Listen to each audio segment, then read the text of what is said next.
Support comes from Gemma, architects, planners, and designers seeking to bring joy to their clients and communities. Details at gemastl.com. This is St. Louis on the Air from St. Louis Public Radio. I'm Elaine Cha.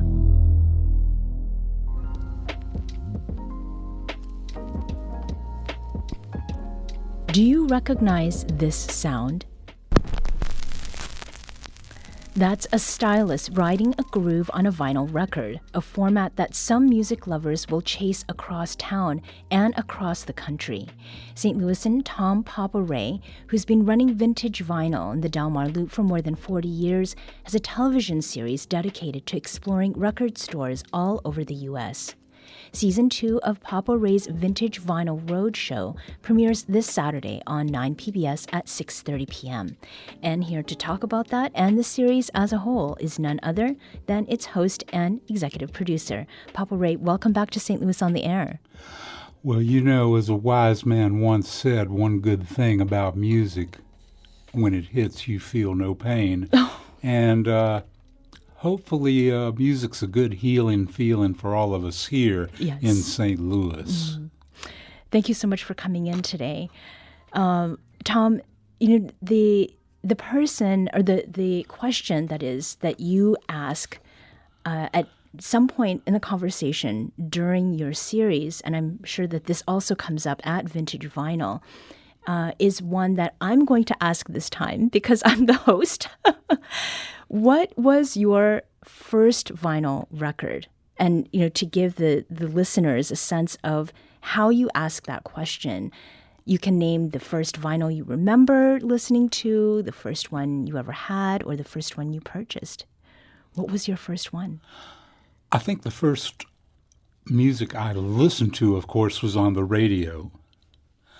The first vinyl I ever listened to was an older relative had Beethoven's Fifth, and the first album my mother bought me was when we were visiting relatives in Charleston, South Carolina, and it was a record called Atlantic Gold Soul Volume 2, because I was very, very much a fan of singers such as Otis Redding and Wilson Pickett and James Brown. Mm-hmm. Oh, James Brown. So you said Volume 2. Does that mean that you went and found Volume 1 at some point? I didn't have to. Oh. Because, you know, I was fortunate enough to grow up during a time where top 40 radio, especially down south, would literally play Bo Diddley and James Brown right next to a country record by Marty Robbins. Mm-hmm. So, you know, that entire sort of musical democracy was available on the airwaves when I was growing up. So having your own copy then, is that part of what made you decide to start offering records for other people to buy? Well, I started in the music business in about December of 1975. I was just about to graduate from Webster College, and I was offered a job running the jazz department at the Peaches on Hampton. So I had that moment saying, do you want to go to grad school or do you want to be in the music business? Mm-hmm. And it went from there. Yeah. Do you remember the first vinyl record you sold? I can't say. Okay. Do you know how many you've sold over your lifetime? I can't say. Oh, okay. Or won't say? I have no idea. But there have been multitudes. Mm-hmm. Why is that question about the first record people have bought such an important one to you? Well, to begin with, when you ask that question and you're looking at the person you're asking that about, so very often you can see in their face the room of memory open. And it's not just the first time they heard the record, but it's also what was going on in their life. What were they doing? What was the time and place? And then you can tell that it makes people suddenly remember that moment. Have you found that it does open people up in a very unique way? Well, it's like they are, letting you know something about who and where they are, because music really is like a fingerprint.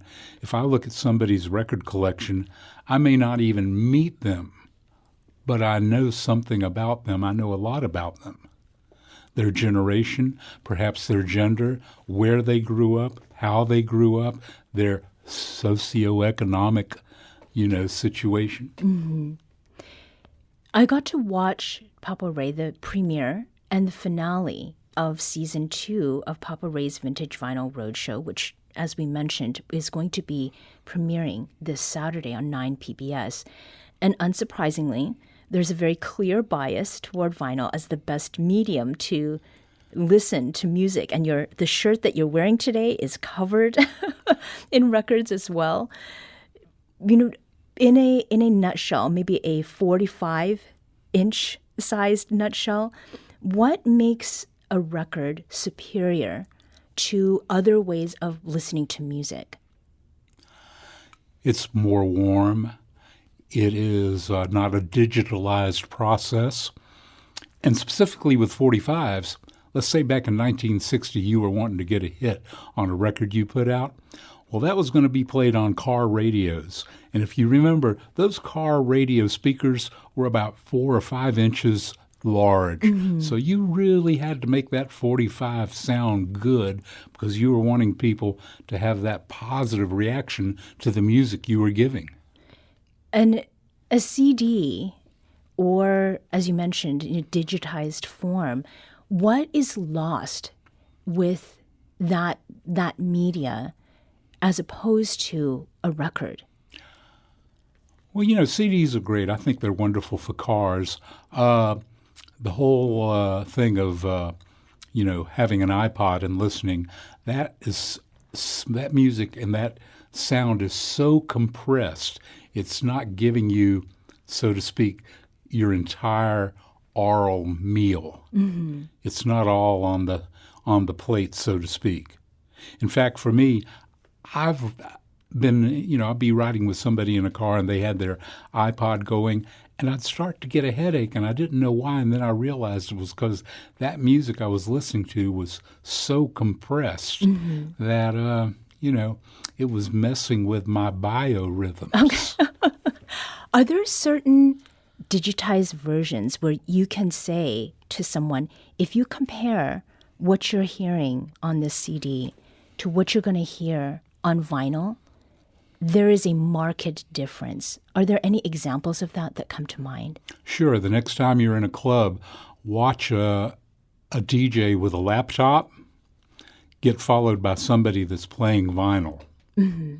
Or at the very, very least, playing files that were loaded in real time from their vinyl library.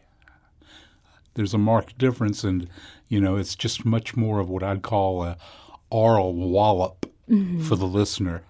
And is there more texture then? Yes. And that's actually what I do enjoy, is the texture that comes from listening to a record album versus, even a cassette, which seems to be coming back, or to a CD. When you talk with people about vinyl records, and the relationship that you have had with them over all this time, you started and have sustained an independent record store here in St. Louis. You've produced 2 seasons of Papa Ray's Vintage Vinyl Roadshow. What do people tell you when you go across the country about why these folks also have a special relationship with vinyl? Oh, my Lord. Whether it's in Brixton, London, or whether it's in Seattle, it's pretty much the same thing.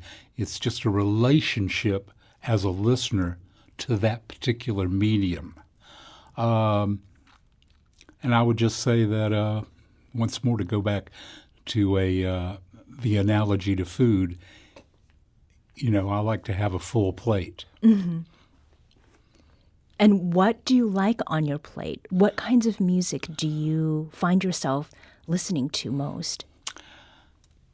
American music, although there's music certainly that's not American in origin that I find interesting and fascinating.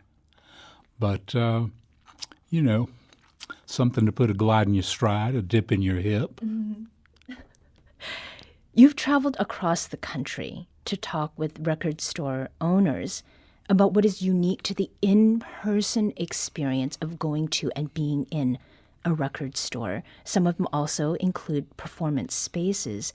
And the first season of your show has been nominated for the Mid-America Emmy, so congratulations on that. Well, actually, we got 2 nominations. Oh, okay. For the first episode about St. Louis and for our episode going to the United Kingdom, which has an incredibly impressive vinyl culture in that nation. And, very, very typically, those stores in England never quit carrying vinyl for the most part. Because people were interested enough in that medium? Because whatever their viewpoint on CDs, the vinyl was the mothership. We're talking today with Tom Papa Ray, who's the host and executive producer of Papa Ray's Vintage Vinyl Roadshow. The second season of that premieres this Saturday on 9 PBS at 6:30 p.m. In going across the pond, what did you learn and feel there that you brought back and introduced to the way that you traveled to other record stores in the United States? First off, the very, very deep appreciation and love that UK listeners have for American music. So often here in St. Louis, I'm thinking, I know every 7-year-old in Vienna knows who Mozart is, but I seriously doubt very, very many 7-year-olds in the St. Louis area know who Miles Davis is or even know who Chuck Berry is. So the appreciation for music culture is very pronounced there. Being able to travel, I understand that you were approached in the past about doing TV shows, at Vintage Vinyl. You were not down with the approaches that they had in mind. What convinced you to do this show that you're doing? And was the road show and being able to travel really the thing that convinced you to move forward? Well, the first ideas for a TV show were along the lines of a quote-unquote reality show where the record store would be the backdrop for what I would call the mating habits and behaviors of 20-something people. And I was extremely impressed by the fact that not one of the employees at Vintage Vinyl wanted to be any part of that. I was going, they get it. Right, you chose the right ones. And to that producer who wanted to do that, when he said, well, what do you want to do? What do you see? I said, well, tell me this. What does it mean to be a independent record store in a city that has given the world incredible music? And yet, unfortunately, after Ferguson, some folks are going to see us as the Selma, Alabama of the 21st century. What is the relationship of music to culture? What is the relationship of culture to music? And that question, what was your first record? I want to make sure that we credit someone else, your wife, Laura, who is another executive producer. What did she have to say about the show that you're doing now? What is it that made it something that she wanted to pursue? Well, first off, as she so correctly has put it, you're the brand, I'm the brains. Okay. And that's absolutely true. This TV show would have not existed if it hadn't been for her tireless efforts and her talents, both as an editor and as a salesperson. When we very first met, I think she was impressed by the fact that I never mentioned to her anything about my background except the fact that I was, working at the store on the Del Mar Loop. And as we got to know each other, she sort of realized and got reminded of the healing feeling of music and what it can do for people. So it sounds like one of you is the record and the other is the stylist. Without the two of you together, we don't really get the music. I can go with that. Yeah. So in asking the question about the first record, have you gotten responses from people that have led you to music you had never even heard anything close to before? Not yet. Oh, okay.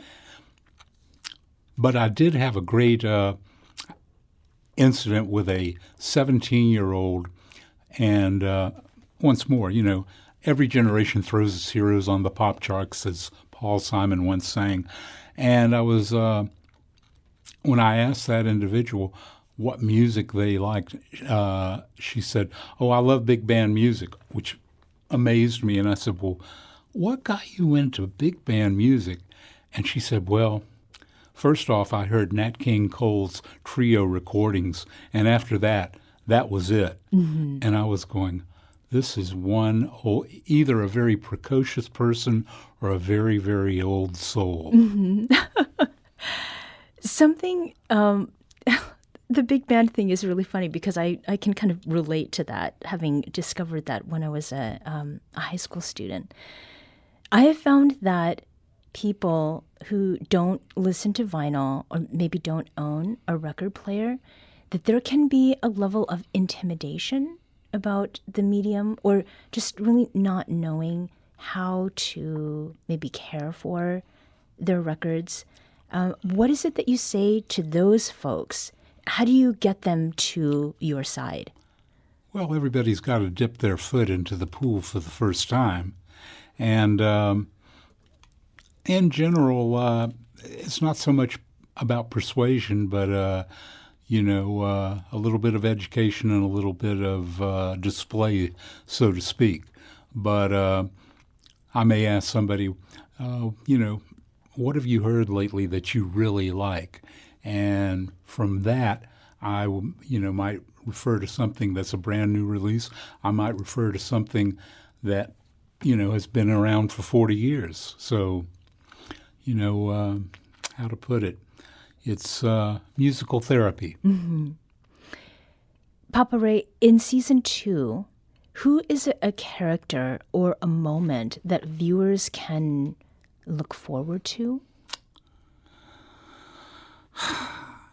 There's a number, but I would say the visit to the store by Daryl McDaniels of Run DMC, who was just a wonderful delight to interview, and who came there with a St. Louis native who has been Run DMC's traveling DJ since 2010, talking about my old friend Charlie Chan Soprano. Mm-hmm. And the very first thing that Daryl said to me on camera was, if it wasn't on vinyl, it's just not final. Mm-hmm. Why does that resonate with you? Well, in the context of what we were talking about, it resonated because I had said to him that, we couldn't have had hip-hop music in the late 1970s without the medium of vinyl, and that continued on into the 80s because it allowed people who had a musical interest, who had no access to studios or to a band or this or that. Vinyl was the sonic medium that allowed them to create a new approach to music. Mm-hmm. How did you see that play out at Vintage Vinyl? Oh, you mean as far as hip-hop? Mm-hmm. I worked in the music business in Manhattan in the latter part of the 70s, so by 1977 and 1978, I was aware of this youth music called hip-hop that wasn't disco, but it was what the kids in the five boroughs were listening to. And when I got to St. Louis in 1979, I turned on the radio, and I heard a great radio personality, the late Dr. Jockenstein, doing an afternoon show he called Roll Call, in which he would be playing one of the old Sugar Hill rhythms and would have teenagers call in, and he would ask them a question in a sort of syncopated style, and they would answer back, like, well, what's your sign? Well, say, what's your school? And I was thinking in 1979 of July, wow, this has already penetrated to St. Louis. Mm-hmm. And the fact is, the very first hip-hop record ever played on commercial radio in the world was played in 1979 in East St. Louis at WESL. Mm-hmm. Bit of history and history making. So that is the finale of season 2, where we meet DMC. Is it too soon to know whether there will be a third season coming?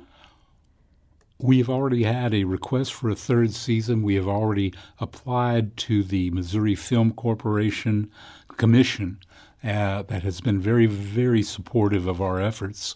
And we definitely are planning to start shooting the third season in November. Mm-hmm. Is there a place you would like to go to already in mind, or a theme that you want to explore for season 3? Several places, including the island of Jamaica and the nation of Japan. Mm-hmm. Why those two?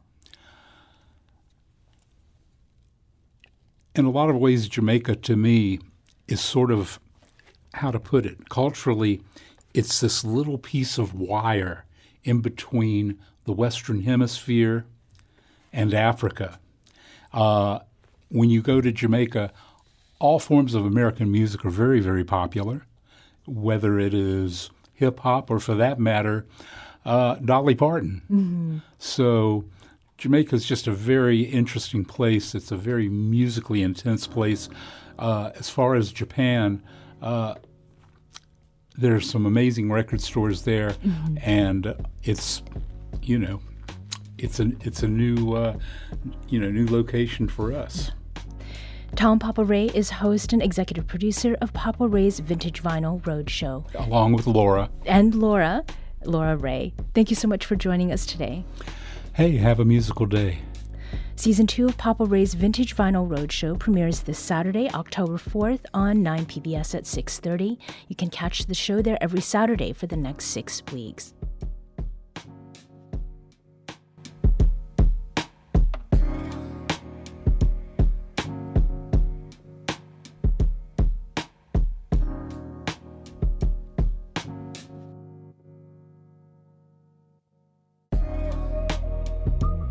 This episode was produced by Maya Norfleet. Our audio engineer is Aaron Dorr. This podcast was mixed and edited by Aaron. Our executive producer is Alex Hoyer. St. Louis on the Air is a production of St. Louis Public Radio. Understanding starts here. Do you find yourself regularly listening to episodes of St. Louis on the Air? Suggest us to a friend you think might enjoy our conversations, and leave us a review and rating on Apple Podcasts on the App Store. It's the simplest way to help people discover our show. Thank you. St. Louis Public Radio is a member-supported service of the University of Missouri St. Louis.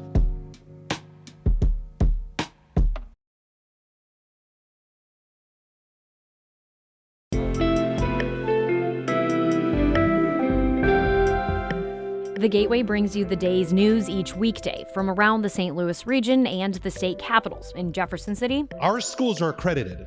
We don't need this bill. And Springfield. How many more years must pass before lawmakers see time is of the essence? I'm Abby Larico. Join me each weekday for The Gateway on the STLPR app or wherever you get podcasts.